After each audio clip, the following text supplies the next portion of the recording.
Welcome to this episode of Honest to Gob podcast. Now, Claire, in lockdown, how much did we grow our appreciation for teachers? Massively.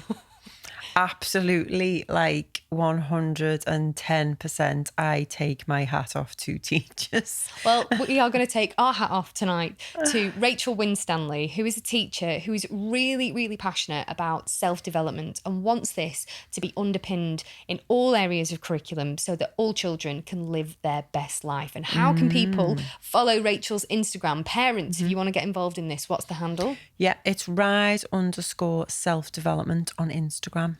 So if you follow her and that page, it's about gaining that momentum and collaboration to get something going, because this has to change. It really does. Massively. And Rachel will tell us why.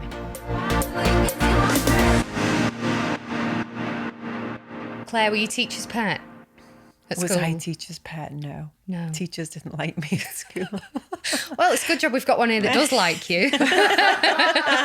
Hello, Rachel Winstanley. Welcome to Honest to Gob, the podcast where today we're going to get honest about teaching. But take us back, because a teacher, that is a hard job, right? The lockdown taught every parent, oh my God, how much we love Yes. teachers. If you were trying to homeschool your children at home, you developed a newfound appreciation. And yeah. I was doing both, and I can assure you the homeschool parent was a lot harder than the school teacher. That's nice to hear. really It's was. quite refreshing. The fact that your own kids take absolutely no notice of you. Yeah. I still don't know now how I can go into a classroom and get 15, 16, 17-year-olds to follow what I say. But When your two own kids at kids. home, I can't do it. Like, I've epically failed in it. I don't think you have. I think you're not the only. You're not the Yeah. only one. I've got a few friends with teachers who also had the same juggle during the pandemic. Definitely. It's a totally different role as a parent and a teacher, isn't it? Yeah. But I know that there was loads of parents really trying to get the kids back in school because they were like, this isn't my job. And I'm like, it is your job. You're actually their parents. So In the really, we first- should be teaching them In the life first skills. lockdown, I was still on maternity, so I didn't throw in my teacher card. I actually homeschooled. And then went, have me back! Let me out! I don't know why I didn't do that. Yeah. I just didn't. And so I thought I went to work. I got all my, all my equipment with my flip chart paper and my pens. The kids thought I was boss with all my like resources. And then like with my timetables up on the wall. And then it was challenging. It really was challenging. By like week 2, I was like stalking Boris Johnson. It honestly. My next question was going to be really honest, Rachel. How long did you effectively implement a homeschooling timetable? Honestly, I did do it for the majority of the time, but the school day just got shorter. So, right, fair enough. whereas we started off on like 6-hour days, Yeah. I think we were about 2 hours schooling towards And the I end think of it. that's enough though, because you're only with the 1 or 2 children, or 3 maybe if you got 3, whatever. Yeah. You don't need that time because you haven't got that many kids to teach it. Obviously teachers do, but homeschooling, I think 2 hours is sufficient for what they need, and then having that enjoyment, like cooking and baking, but I think we booked every cake under the sun, and just walking and having a laugh and stuff. So I got quite stressed with it. You will do this, and this. And then we were just arguing all the time, and it was just horrible. Yeah. I became a bit of a crank again, and it was like, no, we need to not do this. 2 hours was sufficient. Yeah, and it's just about managing the expectations, isn't it? Because in the back of my head, I know what makes an effective teacher. Yeah. And I know that I wasn't an effective teacher. So I was managing my own demons, if you like, because I wasn't engaging them. I wasn't, providing fun activities. I wasn't catering for the learning styles. Yeah.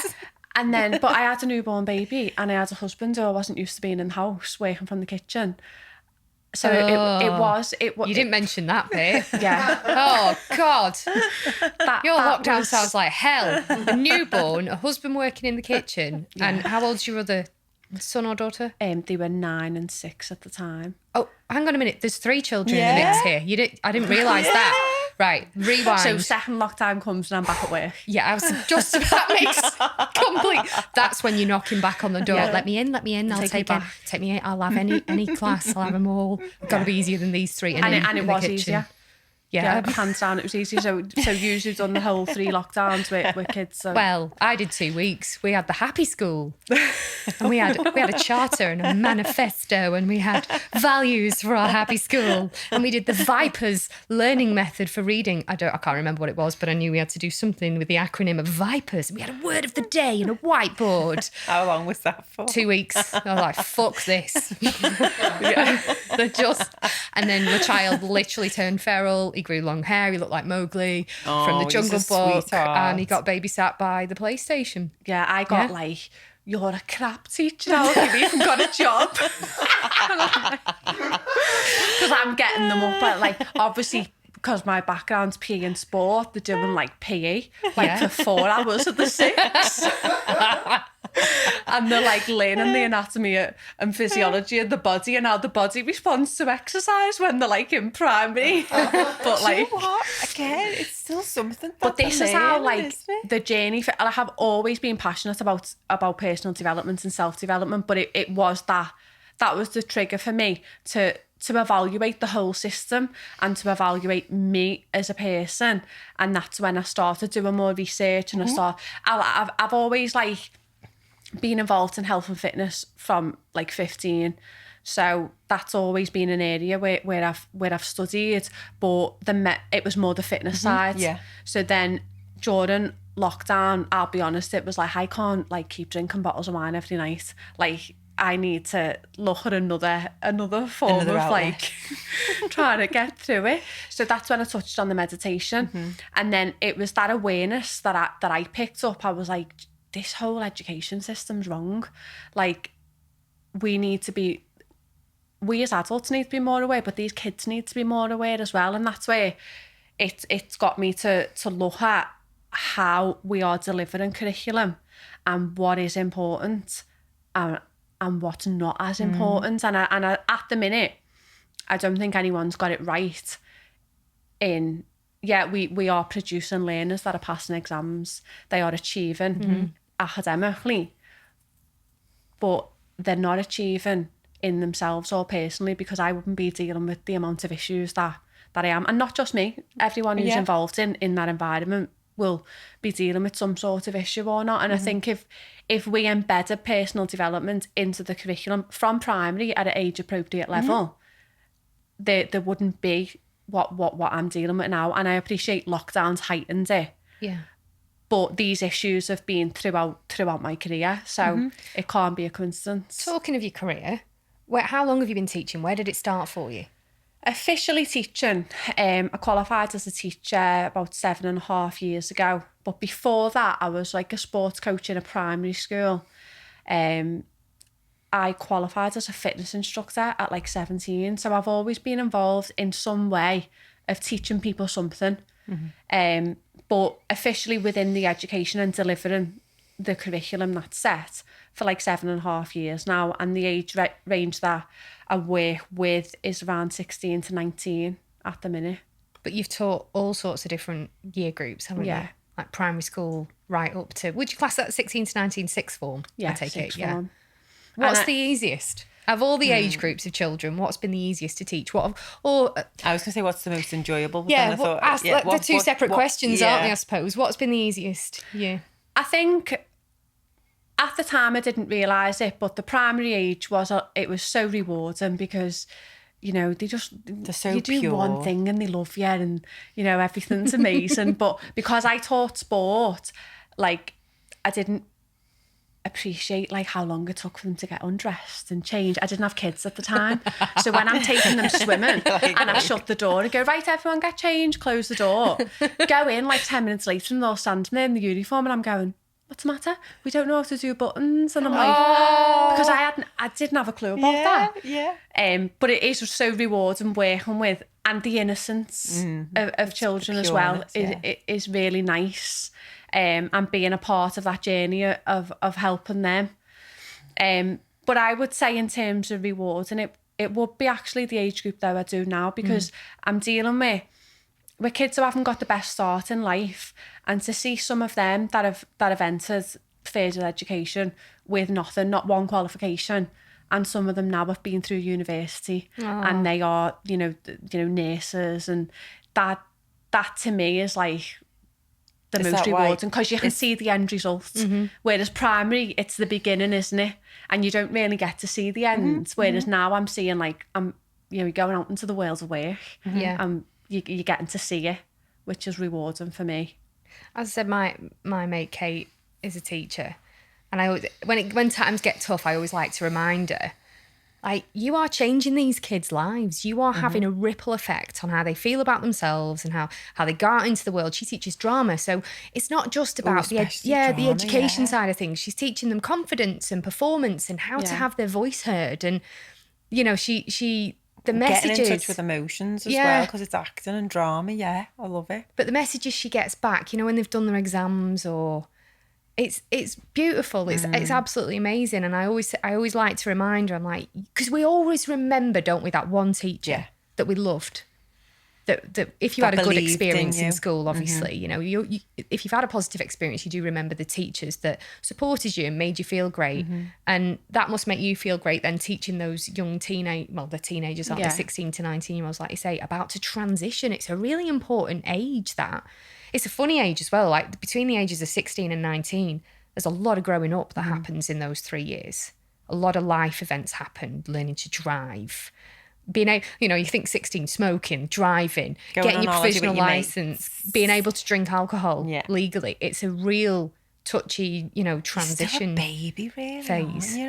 They're still babies in big bodies, aren't they? Yeah, but to them they're not. No, they're not. They think that they're in. And it's about when I remember, when I'm teaching, it is sometimes about picking your battles, and you have got to use your judgment, and you have got to adapt your style to every single person that comes in that classroom, because they've got stuff going on that you don't know about, and it falls on the teacher to find out that. And if you don't do that, then you're missing an opportunity to get to know the learner. But I understand it from a flip point, because if you're not involved in the pastoral side, where you're finding out about the kids and the drives and the aspirations. Can you explain that? Can you explain what that means for anybody who might be listening and not understand? So the pastoral, it's like a form tutor, the teacher that you're not going into a lesson and you're not being, assessed, and you're not learning in terms of like maths, English, you're not learning your actual subject. It's more looking at, how's your attendance? Well, if it's poor, why is it poor? What are your targets for the week? What do you want to achieve? It's having that space and support. So that's more of a supportive role. And bear in mind, that's where I'm involved, it's an hour and a half in a week. So for a full class, it's not really a lot.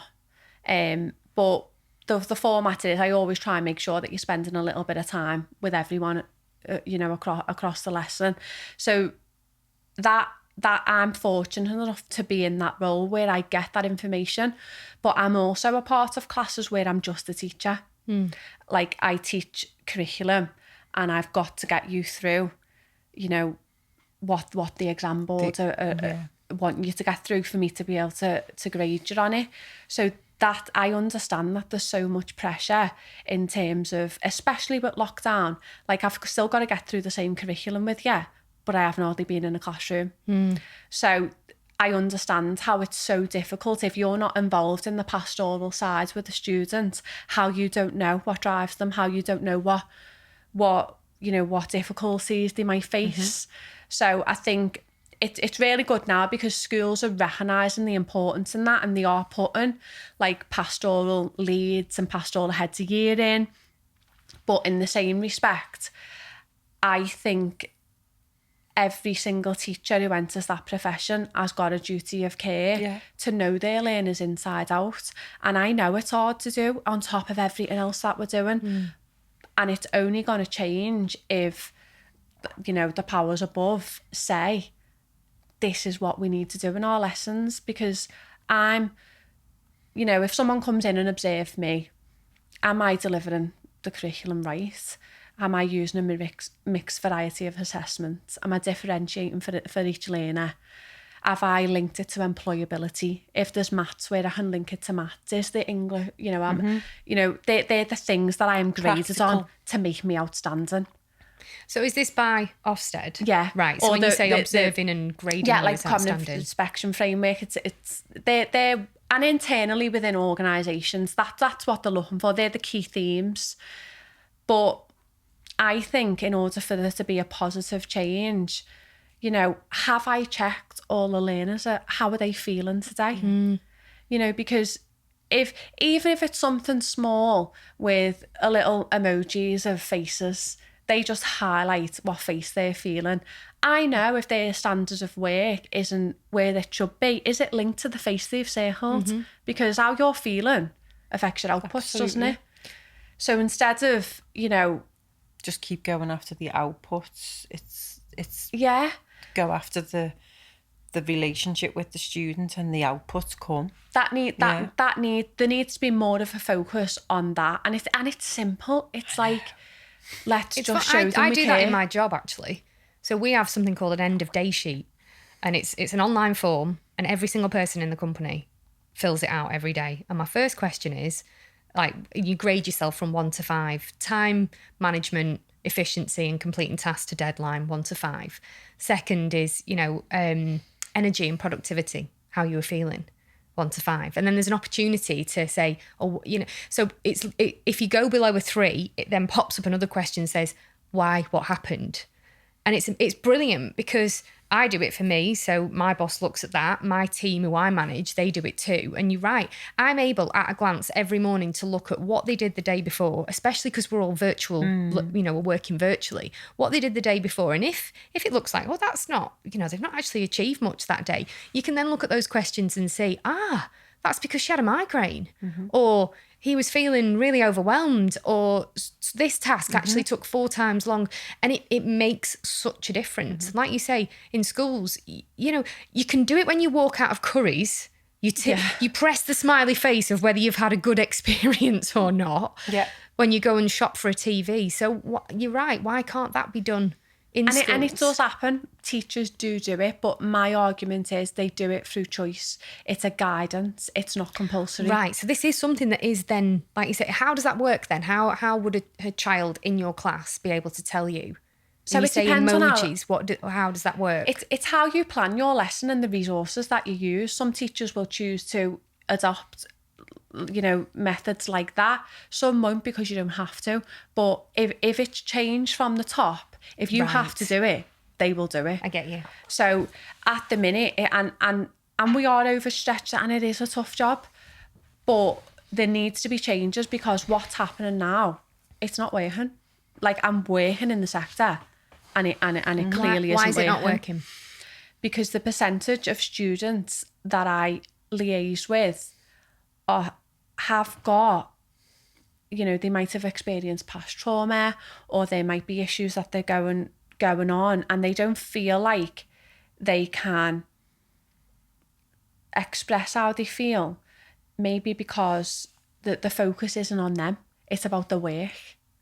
And if someone's going to open up to you, they need to feel like you cared about them, not about the work that they're producing. Do you know what I mean? So I think there needs to be more of a focus on the person, because, for example, it's about, an important part of the job is about progression. Where did especially with me, if it's sixth form, where are you going after the year?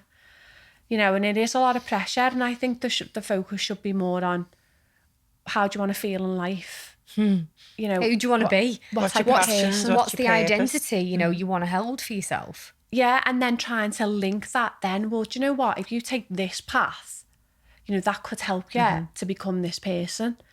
And it's about, you know, making them feel worthy. It is a lot of the time. When I'm taking time to speak to people, the feedback that you get back is, it's like you care. And I think that's really sad. I was about to say, does that make you sad? Yeah, because everyone should care. Yeah.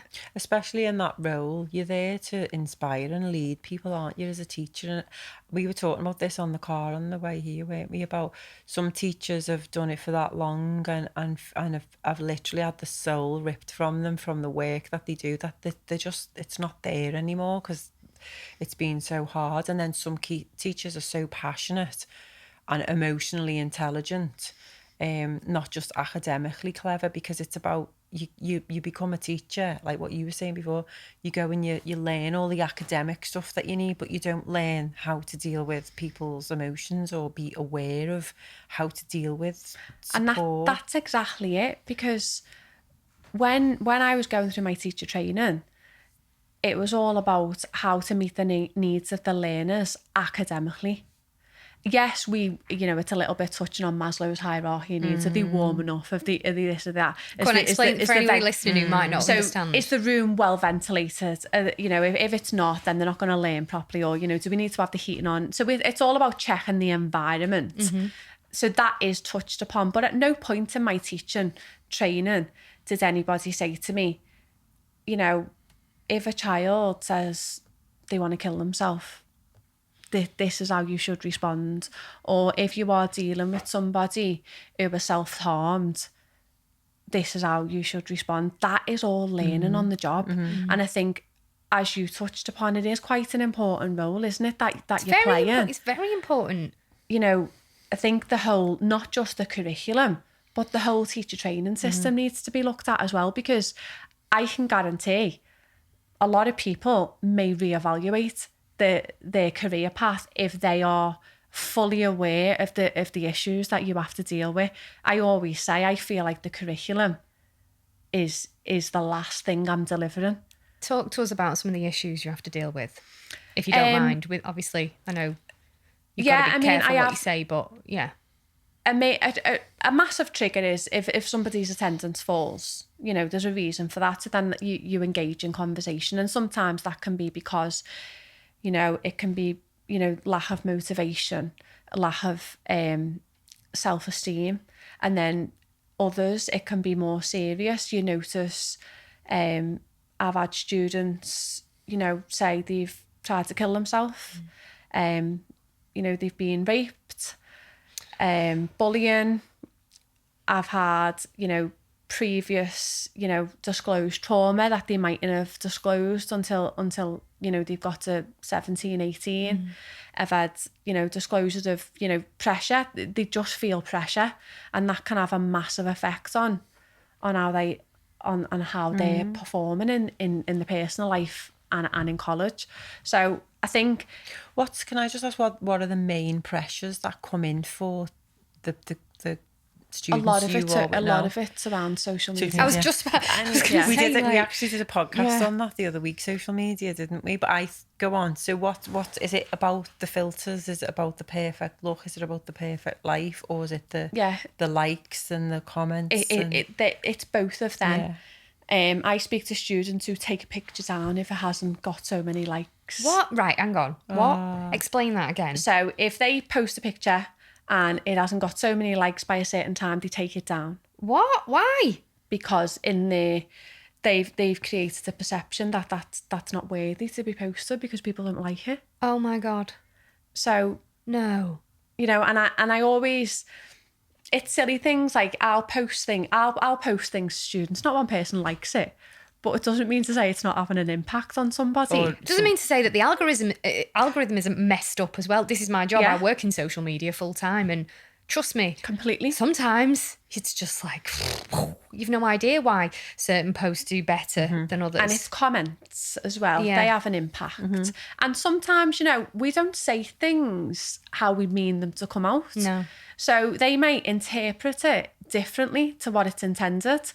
But I do think that the pressures of social media is massive. Well, it's also that you're able to all of a sudden compare your world and your life to everybody else out there, and not just in your immediate community, but across the world. When we grew up, we didn't have social media. Yeah. If I wanted to study anything, we didn't have the internet. I went to Chorley Library, or I loaded up the Ann Carter CD.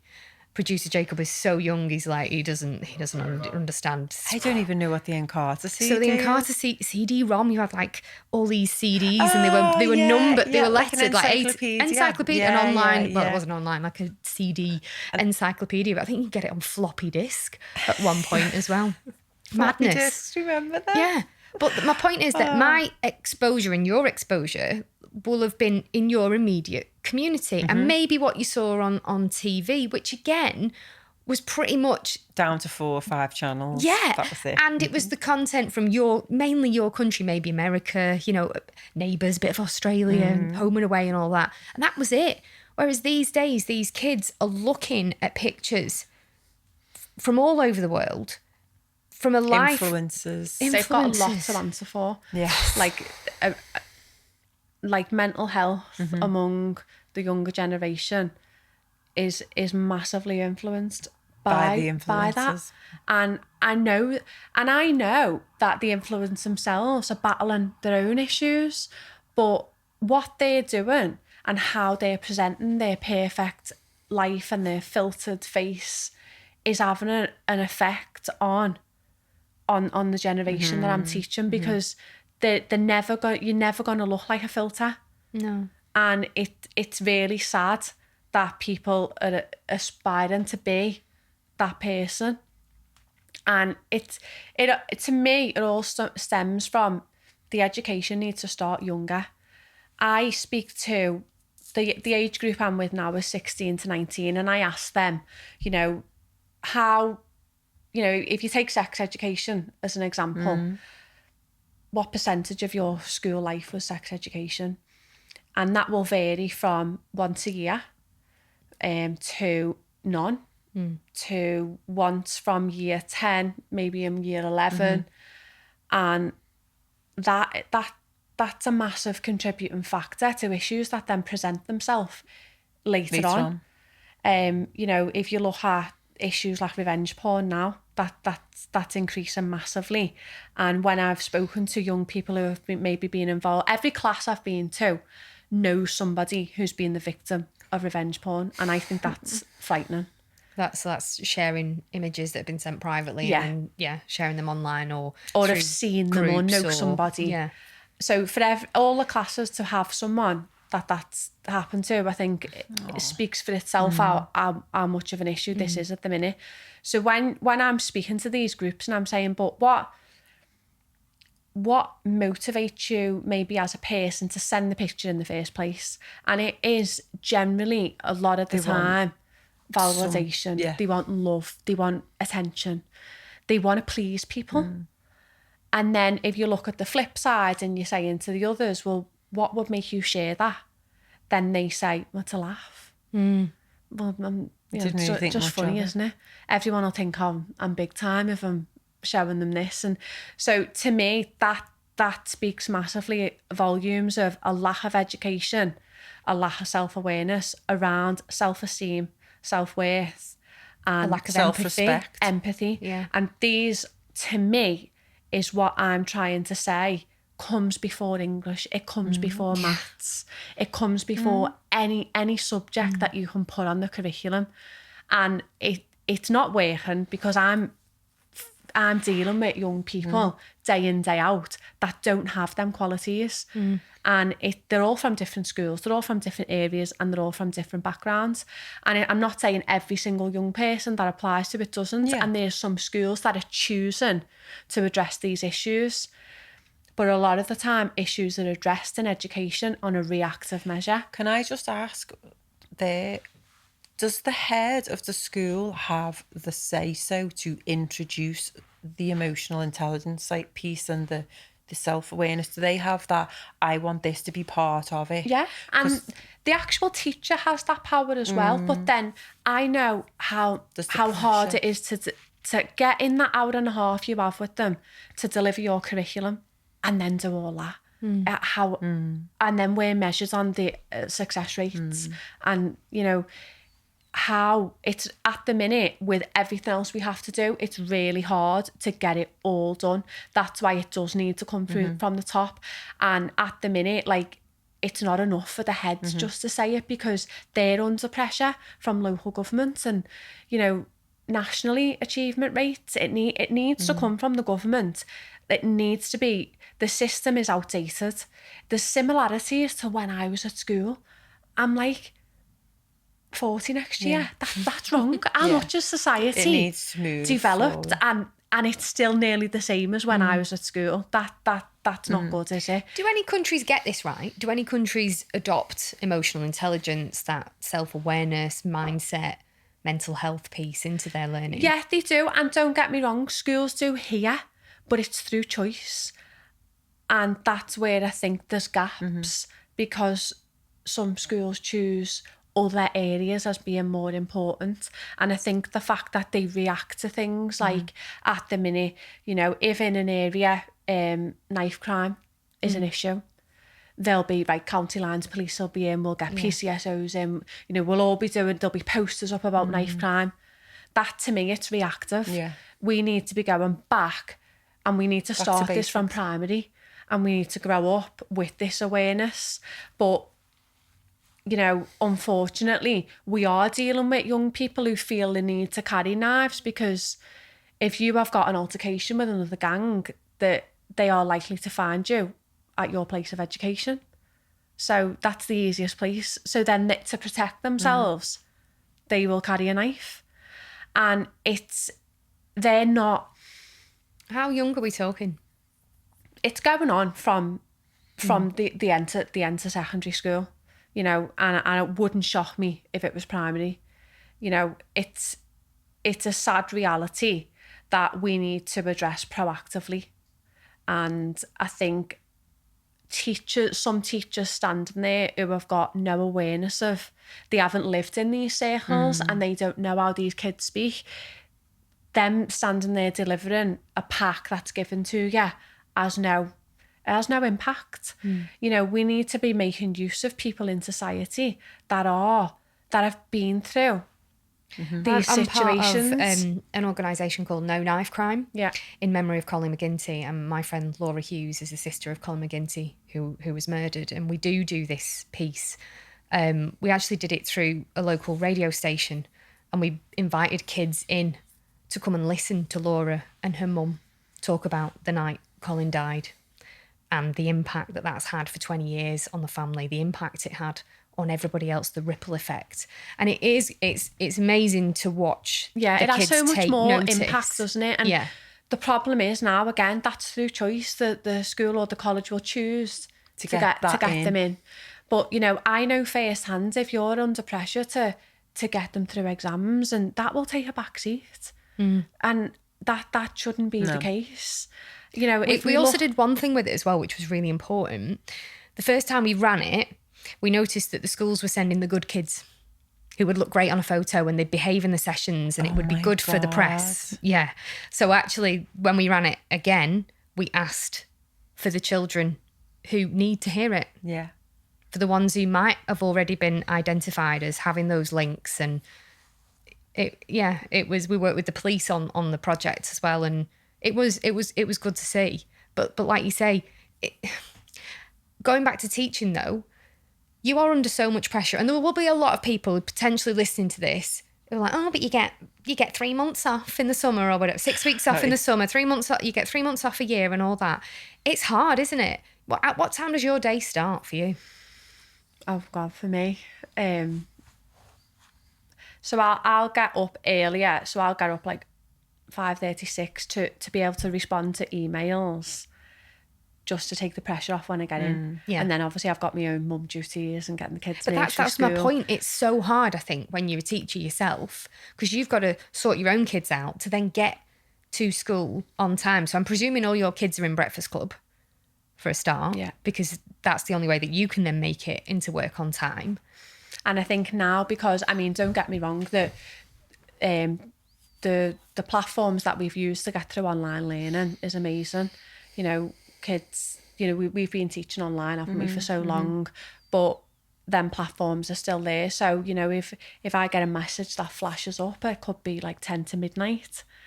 you know, if someone's telling me that they're struggling, and Oh, this is a message from a pupil. because they've still got that facility that we've had online. Right.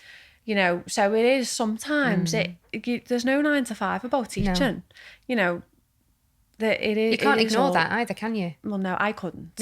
No. I really couldn't. But you know, it's but it's a career I've chose to go into knowing that, and that's, I think that's an important thing, because I would never want to just turn off me teacher head at 5 o'clock, because it's about caring for me, and I don't just care between the school hours. It's all the time. But I think when it comes back to there's some schools and colleges that they're brilliant at it. They are getting people in from the local community, and it's really inspiring learners. But we can't get them people in every week. No. What's happening in the short term? What's happening in between each half term? What where do we find them? Where are we educating them emotionally on that? And I think that's important. I know you've had someone in, haven't you, recently, talking about his life to inspire the kids about going, you know, down certain wrong route, but he's learned and he's turned his life around, and that's gone. That, you know, those type of things go down great, because it said into the kids, listen, I've done all this, it doesn't work, it hurts so many people, now I'm doing this. Did you do that? Was that off your own back? And that's it. I do think it's good if you give the teachers the autonomy to go off and do that, but then not every teacher is aware to think that they could do that. And that's where the problem is. And that's where we need to teach teachers emotional intelligence, self-awareness, meditation, consciousness, I tell you, checking in, empathy. Well, I've got a question, because we haven't touched on this at all. You're a teacher. What do you want us as parents to know? What do you want us to do? How do you want us to change or be aware of? What can we do to help? I think for me, what I like from, I mean, this is going to sound really bad, but when I phone a parent and they're supportive, I go, oh, that's so nice. Yeah, because it's the kids and they want yeah, to support. but sometimes it's like They're on the defensive. You're going to war a little bit, and that's really hard. That makes your job really hard, because, you know, at the end of the day, I just want the best for your son or daughter, and to work as a team, because teenagers will play everyone off against each other. They play mum off against dad. They'll play, you know, parents off against teachers. You know, and it's having that holistic approach. But I do think, and I do get where, you know, a lot of people's stance is, well, you know, and I'm a parent, it is up to me to teach my kids values. It's up to me to teach the kids respect, and to be honest, and, you know, to have self-worth. But it's up to schools to reinforce that, because not everyone listens to the mums and dads. You need other people to be reinforcing it, to be saying, and then for the kids to click and go, my mum and dad have said, they'll never admit it, but go, my mum said that. My mum said that years ago. And that constant reinforcement. And, you know, there's a lot of education around drugs. Yeah, drug taking, what the harmful effects it can have on your body. You know, we all do that at some point in our job. But I think I want to be focusing more on, you know, let's get the kids to value themselves and be aware of themselves that much, that they don't get themselves in the situation where they have to say no, or where they're involved in people, you know, taking drugs before school or at a weekend. You know, having that emotional intelligence to not be in them situations in the first place, to be more preventative, because then we wouldn't have to be so reactive against, you know, if a child has, you know, there's been an issue with drugs, you know, it's instilling them with like they're in control of their own actions. You know, even as a young child, having that awareness that you've got choices. You've got choices. That I think that's really important. And a lot of people, because I have been a part of working in areas that, you know, they are deprived, and on paper they don't see themselves of having choices, and it's, I will do what everyone else does around me. And I think that's where not everyone has a support network of a family or a parent, and we can't assume that parents are always going to teach, you know, values. And I think that's why schools and colleges have got such an important role to play in, you know, providing the emotional intelligence as well as the academic ability, because not every child, unfortunately, has that background where they have that support network when they go home. But if they know that they've got it in school or college, they've got that outlet then, haven't they? That gives them more confidence.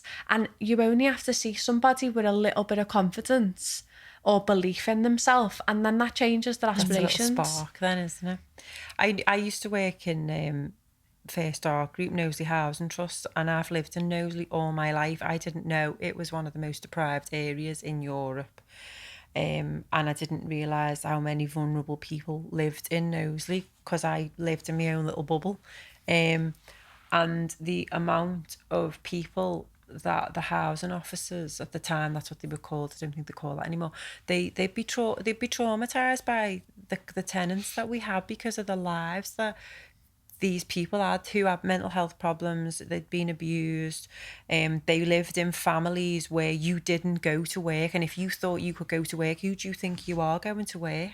No one in this family goes to work, we all claim benefits, and some of my family members were those people who broke free from that cycle, but then the family didn't speak to them anymore. But then later on down the line, when you start getting money in, they want to know. But it's like that's the culture of certain and families, in reality, isn't it? And it's sad. It is sad. Do you even? But they just think that's normal. But it's like sometimes if I'm speaking to a young person and we talk about role models, they mightn't have, you know, they mightn't have a mum, they mightn't have a dad, and their role model could be a drug dealer. Yeah. And that's and that's normal. What they're looking up to aspire to be. That is normal, because that's how you get money. Of and course, that's how and loan sharks as well as another one. Yeah, so it's like I'm working with young people now, and it's like, how do you get this person to, they can go and earn £300 in a day doing something that they shouldn't do? Yeah, how am I going to get them to do a week's worth of work for that same money? And that's because at the minute, you're stemming the outcomes that are already instilled. Mm-hmm. So that's where it does need to go back. It needs to go back further, and it's, you know, teaching these kids that the right way is the hard way. And yes, you can go and sell drugs, and you can go and dress in head to toe in wherever you want. But what positive impact are you having on society? Mm-hmm. They've got to care about that. They need to be invested in themselves to care enough about them and the people around them. And at the minute, there's a massive lack of awareness for anything for anything around them. Some of them mightn't have people that care about them, so why would they care about themselves? There's no self-respect, is there? No, and there's no awareness of consequences. Yet they know they'll go to jail, but for some, it's worth it though, isn't it? No, because I couldn't go to bed every night thinking my door was going to get knocked on. But that's what you're dealing with. Yeah. And that's why you think something's going wrong here. Like, you cannot grow up thinking like that. How have you got to 16, 17, 18 having them beliefs? We've gone wrong somewhere as society, because this isn't a one-off. No. Like, it's a common theme. I'm not saying it's everyone, of course it's not. But it's a common theme. It's common enough for me to sit here now and say the education system's failing, because it is. Well, you mentioned earlier as well about having that kind of epiphany about it in lockdown. So you briefly mentioned as well meditation. Yeah. Did you learn that with Claire Morton by any chance? I did. Had you done it before? Yeah, because I've always been involved in health and fitness. I've always been. Meditation was reactive for me. Oh, I'm like a psycho, I need to meditate. That's right, what it was. Okay. Like, oh, you've pushed the boundaries there, you need to meditate. Yeah. Whereas that, now I've got that awareness, it's not, this is like breathing. You need to do it because... When you meditate, do you see things? Do you see a future? Do you see a future vision, or is it literally just For me, space? it is being in that present moment, because a lot of my anxieties was worrying about things that hadn't happened or worrying about things that had happened, and I've got no control over either or. So for me, it was having control over that present moment and enjoying that present moment, because so many moments have passed in my life where I haven't enjoyed them because of being that stressed.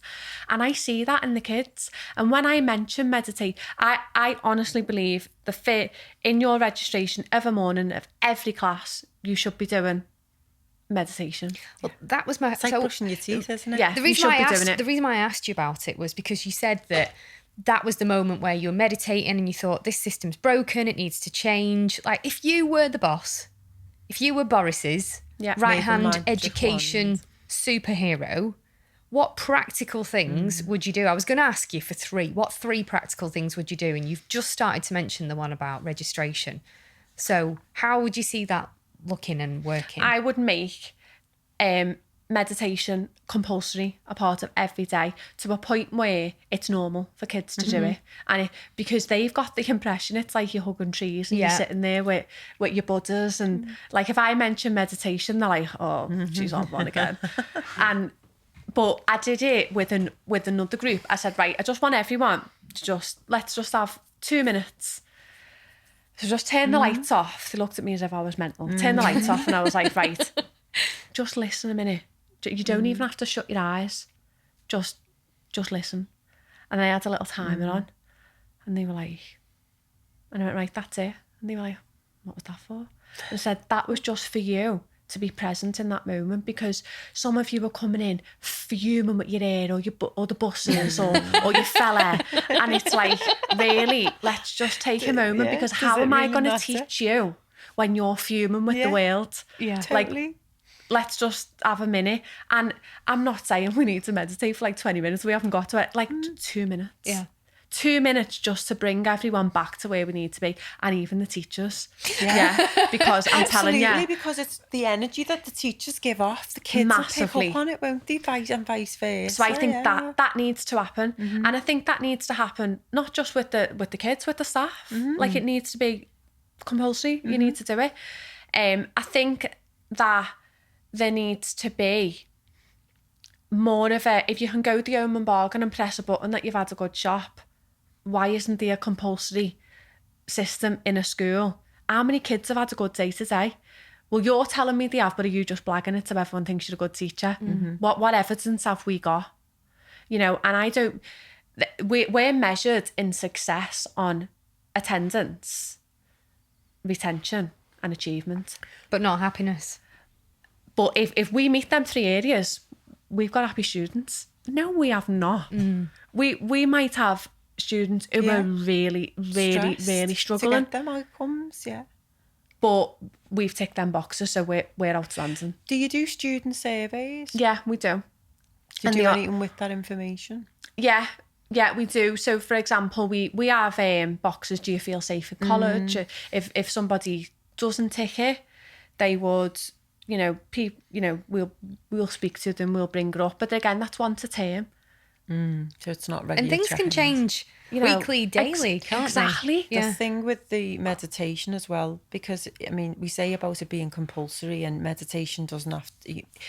I get it, but once people start practicing it and going, "Oh, I see how this helps me," then it wouldn't even be compulsory, because people would want to do it anyway because they'd see the benefits. Do you know, but the compulsory bit's there. Do you remember you used on the candle one? Yeah. So I had a candle, and I didn't introduce it as meditation. I was like, "Can we just look at the candle? Like just look at it."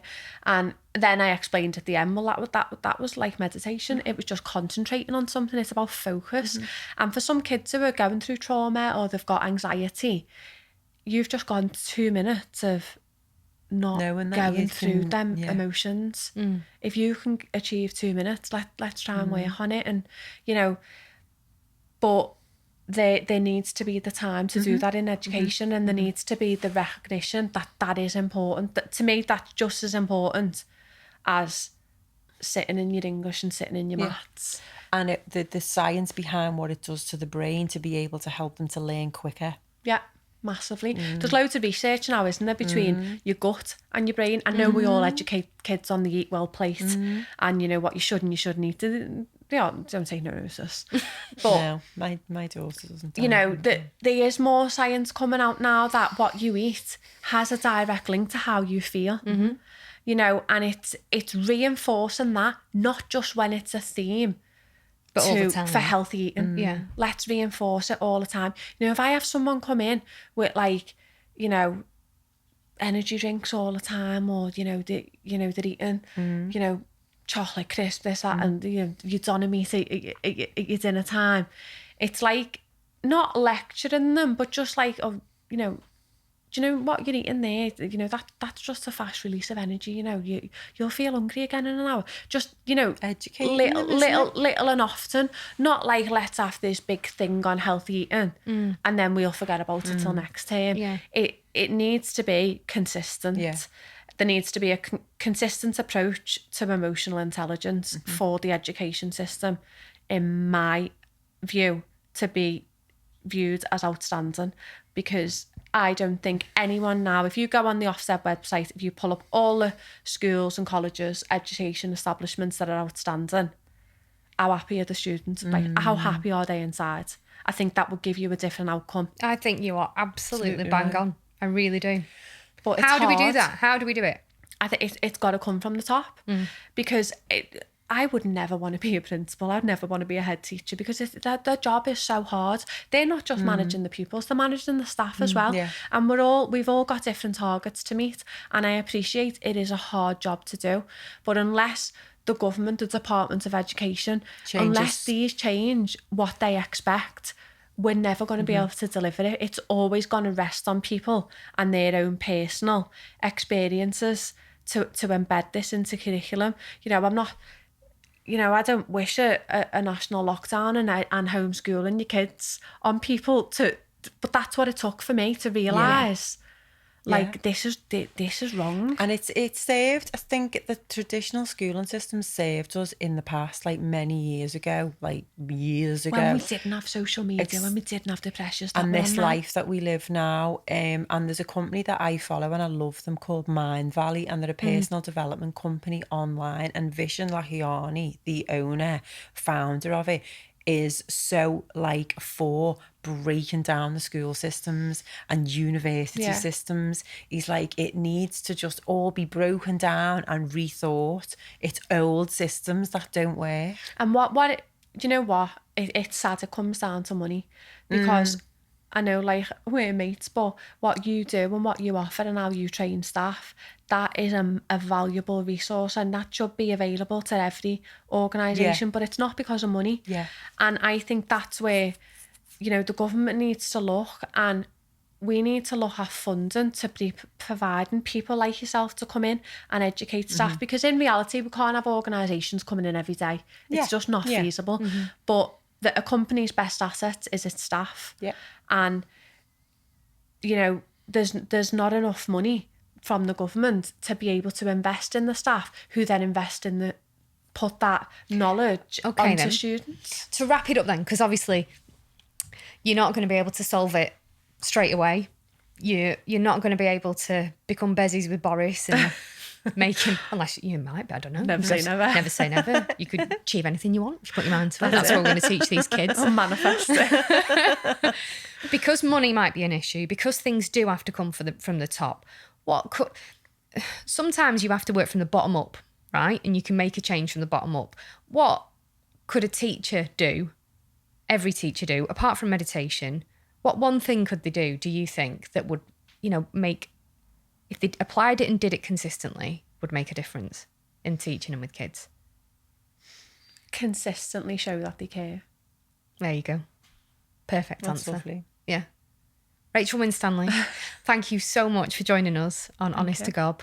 And we wish you the best of luck with all those kids, the ones at home, the bloke in the kitchen who's probably, I think, your fourth child, and all the kids that you teach as well. Thank you very much. Thank you, lovely. Thank you. Cheers.